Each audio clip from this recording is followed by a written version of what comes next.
The alley behind Calder Street is slick with rain, and a patrolman is holding his flashlight on a woman's handbag as if it might explain itself.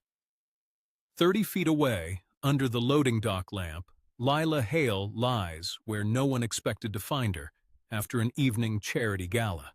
Her jewelry is gone. One heel is missing. It looks, at first glance, like a robbery that turned ugly.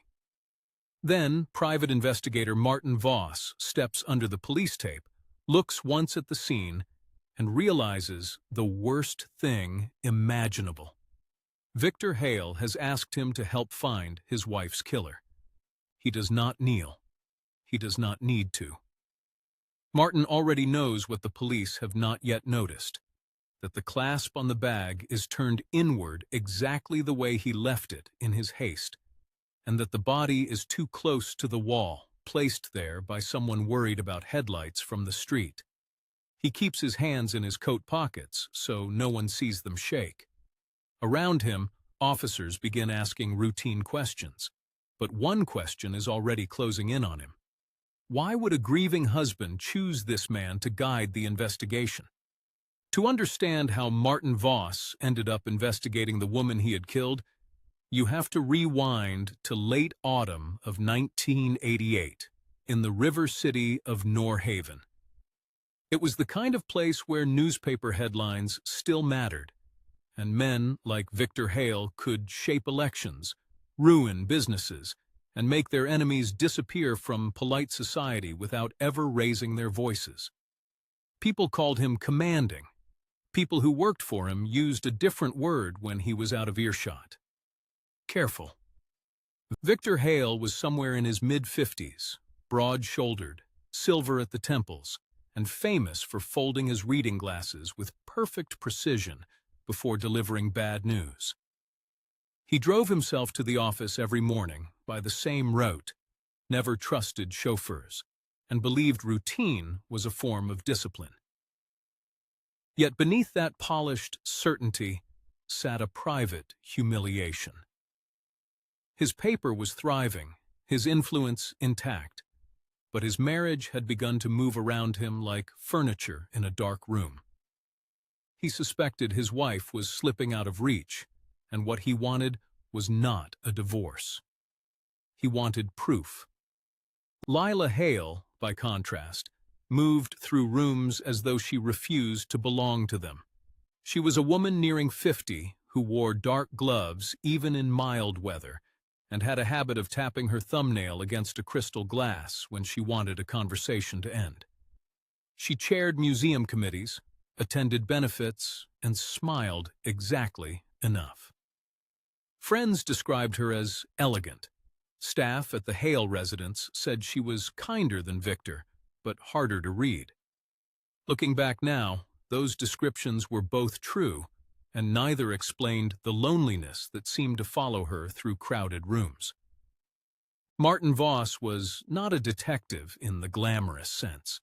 He worked from a second-floor office above a shutter repair shop on Belden Avenue, smoked cheap cigarettes down to the filter, and always loosened his tie before reading anything important.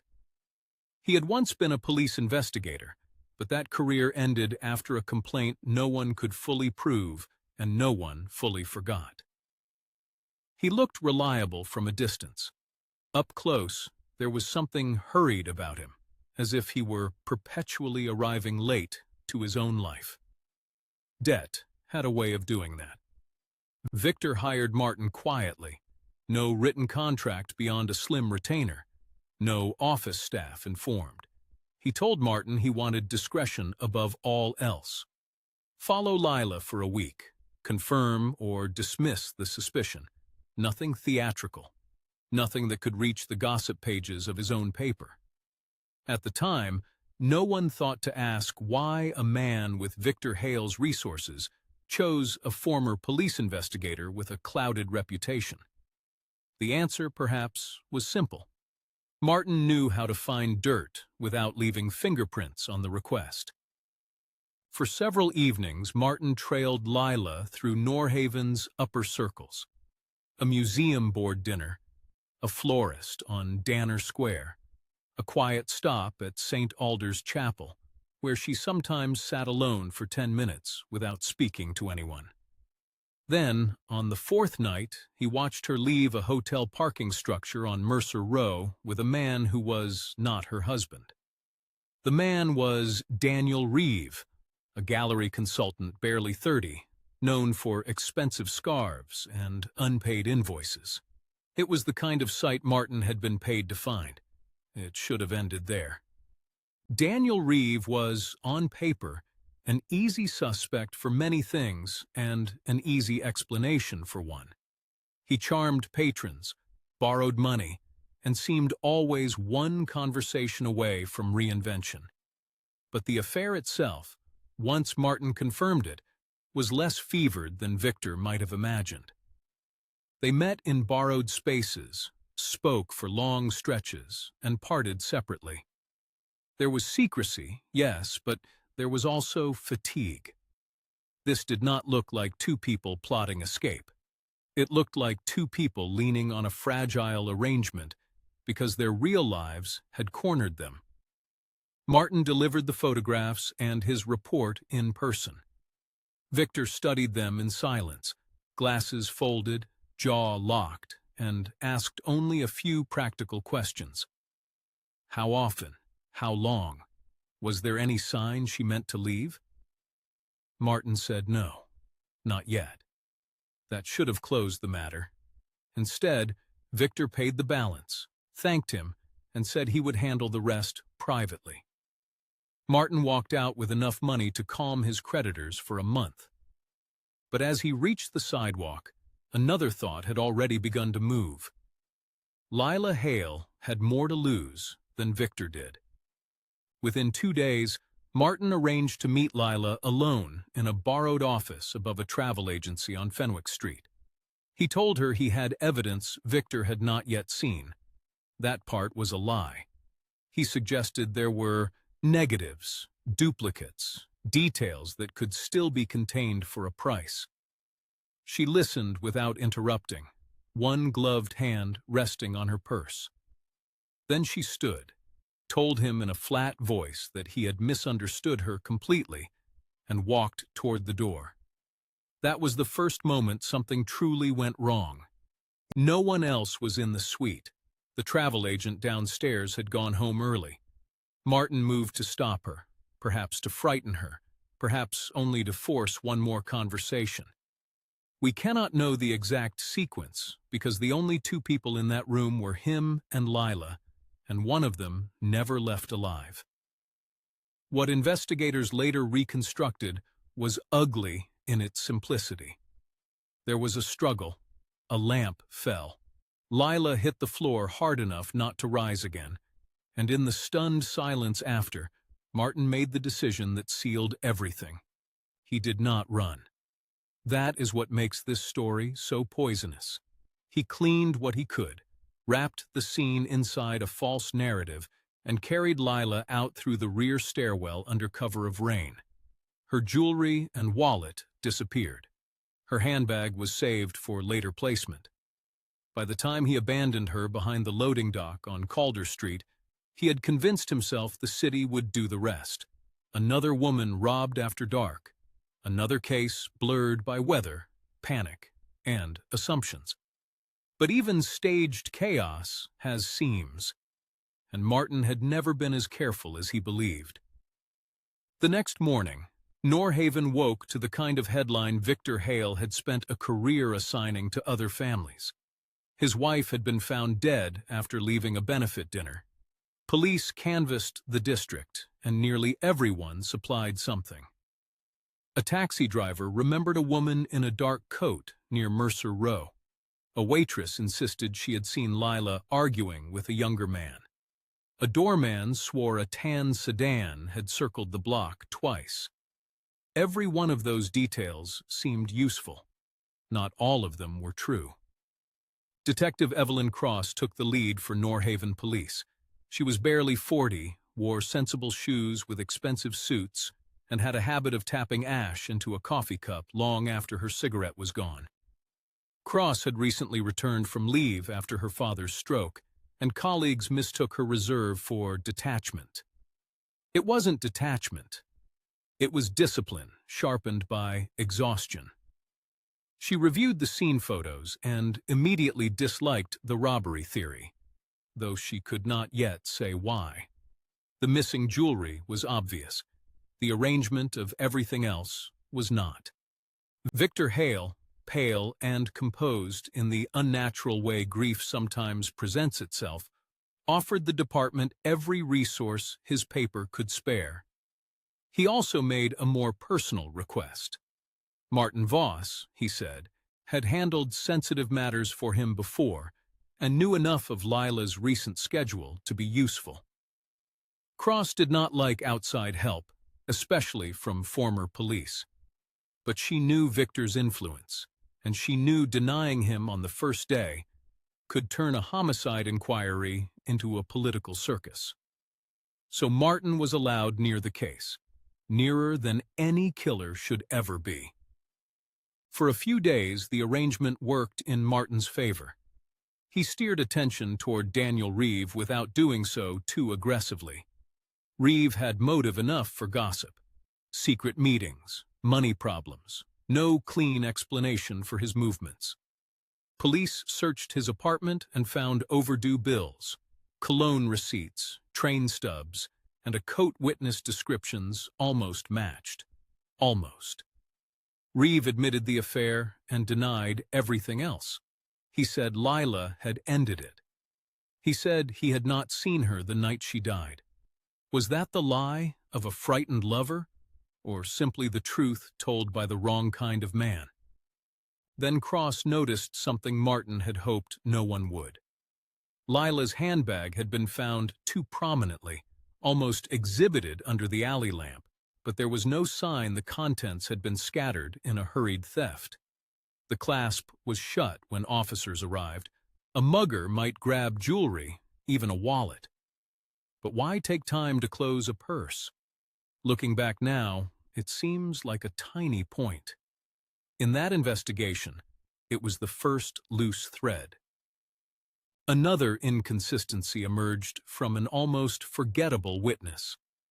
A bakery owner across from Fenwick Street remembered a sedan parked in the same space for nearly an hour on the night of the killing. Not outside Calder Street, where the body was found. Fenwick Street. He recalled it because the windshield kept flashing under a failing sign, and because no one sat in parked cars that long in his part of town unless they were waiting or hiding. Martin had, of course, parked there many times before. This time, someone remembered. Cross said very little when she learned about Fenwick Street. She simply asked for a second look at Lila's final known movements and for a quiet check on Martin's accounts. It was not enough for an accusation, not even close. But suspicion, once it finds a shape, does not easily let go. Martin sensed the air changing around him. Phone calls shortened when he entered rooms. Cross stopped asking for his opinion and started asking where exactly he had been on certain evenings. The floor had not given way beneath him yet. It had begun to creak. The real break came from money. Martin's debts had been pressing for months. Gambling slips, late rent on the office, and a loan from a man who ran jukebox routes and hated excuses. 3 days after Lila's death, Martin made a cash payment larger than anything in his recent records. He told one creditor he had landed a surveillance bonus. Another remembered him saying, with brittle confidence, that his problems were temporary. Temporary. It is a revealing word. It suggests a man who still believes he can outlast consequences. Cross now had motive, opportunity, and a staging detail that would not sit right. Still, she needed something firmer than instinct and debt. She sent officers to the travel agency on Fenwick Street, where the upstairs office Martin had borrowed was still vacant.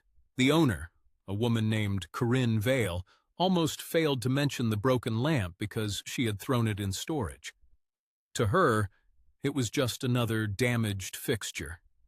To Cross, it was the first sign that Lila had likely died somewhere other than Calder Street. When confronted, Martin did what cornered men often do. He did not confess. He revised. He said Lila had invited him there. He said she panicked when he confronted her about the affair. He said she fell by accident and that everything after was fear. Fear of prison. Fear of Victor. Fear of becoming the sort of headline he used to read for a living. There is a technical distinction between a calculated killing and a death caused in rage and covered with lies. For Lila Hale, it made no difference at all. The prosecution's case rested on the pattern more than any single miracle clue. Victor's assignment, Martin's surveillance, the attempted blackmail, the borrowed office, the broken lamp, the staged robbery, the cash payments after the death. Even Daniel Reeves' false shadow over the case now made sense, not as a mastermind, but as a convenient decoy Martin had hoped police would chase. One by one, the pieces stopped competing and began to lock together. The contradiction at the center of the story finally became visible. The man hired to protect a reputation had destroyed a life instead. Victor Hale attended every day of the trial, always in the same charcoal coat, always arriving early, always leaving through a side corridor to avoid cameras. Observers expected rage from him, perhaps vindication. What they saw instead was something colder and harder to forgive. Shame. Not because he had been deceived about his marriage, though that cut deeply, but because his own need for private certainty had brought Martin Voss into Lila's path. He had hired the instrument. Martin had chosen to become the weapon. Daniel Reeve testified too, and in doing so, shed the last false skin from the case. He admitted the affair without embellishment, and described Lila not as reckless or trapped, but as tired.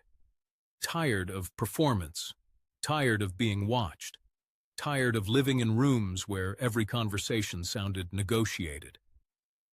It was the closest anyone came to hearing her voice again. Not through a letter, not through some contrived final message, but through the ordinary memory of someone who had seen her when she let the mask slip. Then the room fell quiet. Martin Voss was convicted and disappeared into the system he had once worked beside. Norhaven moved on, because cities always do, but not cleanly. Detective Cross was promoted the following year and became known for refusing neat theories too early. Corinne Vale, the travel agency owner whose forgotten lamp helped break the case, closed her business within 2 years, and later told a reporter she never again rented upstairs rooms without checking them herself at night. Secondary lives, bent by a crime they had only brushed against. Victor sold the Hale newspaper chain in the mid-90s, long before anyone expected him to. Those who knew him said he never again asked for private inquiries into private lives. As for Lila, she remained fixed in public memory as a victim in satin gloves and society photographs, which is a poor substitute for a person. The affair became gossip. The murder became precedent. The woman at the center of both was slowly reduced to context. That, in its own quiet way, is another kind of theft. There is a temptation, with cases like this, to treat the ending as reassurance. The killer was caught. The courtroom made its decision. The file was closed. But stories are not repaired by verdicts alone. A husband wanted certainty and hired a man accustomed to trespassing through other people's secrets. A desperate investigator mistook leverage for control. By the time the truth surfaced, The damage had already arranged itself into permanence. And maybe that is why Norhaven still remembers the case in one bitter sentence. Not because Lila Hale was killed, not because Martin Voss lied, but because the man trusted to uncover the truth stood closest to the lie from the very beginning. In the end, the most dangerous thing in that city was not jealousy or money or even rage. It was the belief that a secret could be managed once it had already begun to rot.